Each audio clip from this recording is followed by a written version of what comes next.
Merhaba, hoş geldiniz. Mutfağıma ve evime sefalar getirdiniz. Yine çok güzel bir tarifle karşınızdayım. Umarım hepiniz bayılacaksınız bu tarife. Çünkü çok sağlıklı, çok şifalı, çok lezzetli ve yapılışı da çok kolay. İzmir'de, Ege bölgesinde, Aydın yöresinde çingene pilavı olarak bilinen güzel bir salata bu. Lor salatası. Hiç salata dediğime bakmayın, aslında çok doyurucu, çok besleyici, ana yemek olarak bile yiyebileceğiniz güzel bir salata. İster kahvaltıda, ister 5 çayınızda, isterseniz akşam yemeğinizde. Bence tam da piknik zamanı geldi, havalar güzelleşti. Hele ki pikniklerde lezzetle yiyebileceğiniz bir tarif. Çok konuşmadan hemen tarifimize geçelim. Şimdiden afiyet, şifa olsun diyorum.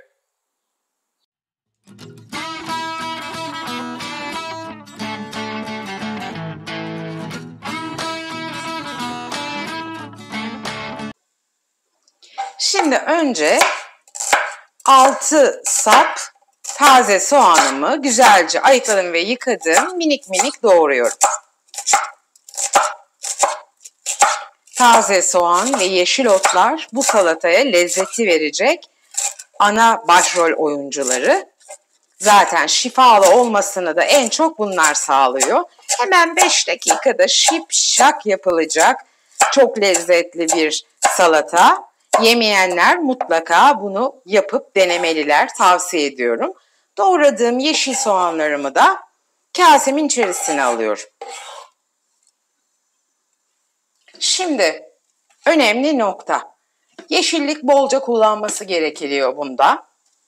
Maydanozum, 6-7 dal nanem ve biraz daha dereotum var. Hepsini güzelce yıkadım, ayıkladım. Şimdi minik minik doğrayacağız.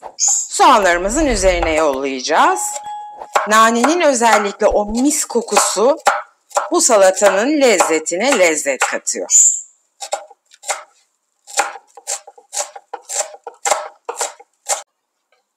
Şimdi bir adet tohumlarını ayıkladığım biberim var. Yeşil biber. Bunu da minik minik doğruyorum.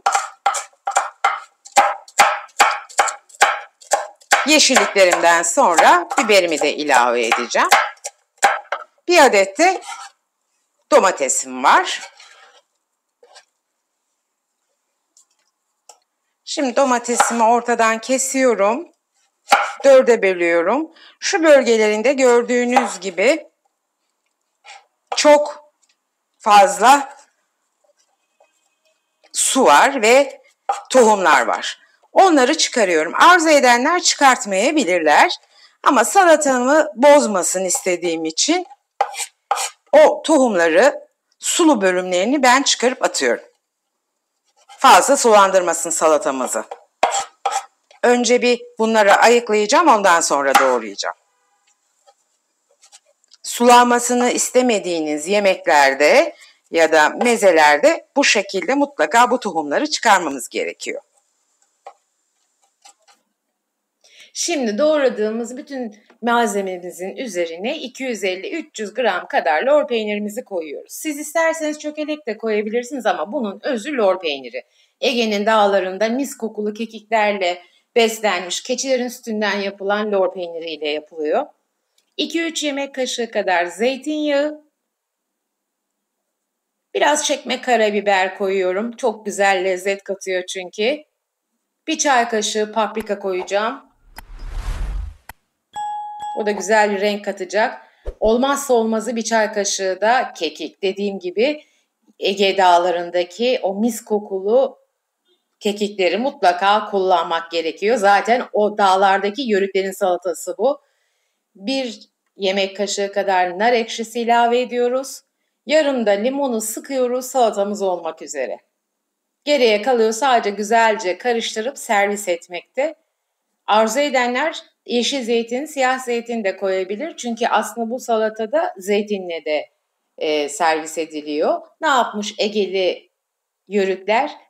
Bütün kahvaltılık malzemeleri, peynirini, zeytinini otlarla birleştirmiş ve afiyetle de yemiş. Biz de şimdi böyle yapalım ve şifalanalım. Evet arkadaşlar, bugün Ege'nin mis kokulu çingene pilavı salatasını yaptık. Yani lor salatası. Umarım siz de bana güvenip bu lezzeti evinizde denersiniz ve memnun kalırsınız. Deneyecek olanlara şimdiden afiyet olsun diyorum. Lütfen yorumlara yazmayı unutmayın. Videomu beğenmeyi, kanalıma abone olmayı ve bildirim zilini açmayı lütfen unutmayın. Bildirim zilini açmanız ve videolarımızı beğenip yorumlar yapmanız bize çok büyük destek oluyor. Hepsi tamamen ücretsizdir. Sadece beğenmeniz, videoları izleyip sonuna kadar bildirim zilini açmanız ve kanalımıza abone olmanız bizim için yeterli arkadaşlar. Beni izlediğiniz için çok teşekkür ediyorum. Hepinizi çok seviyorum. Bir sonraki güzel ve sağlıklı tarifimizde görüşmek üzere. Hoşça kalın, sevgiyle kalın. Hepiniz kendinize çok çok çok iyi bakın.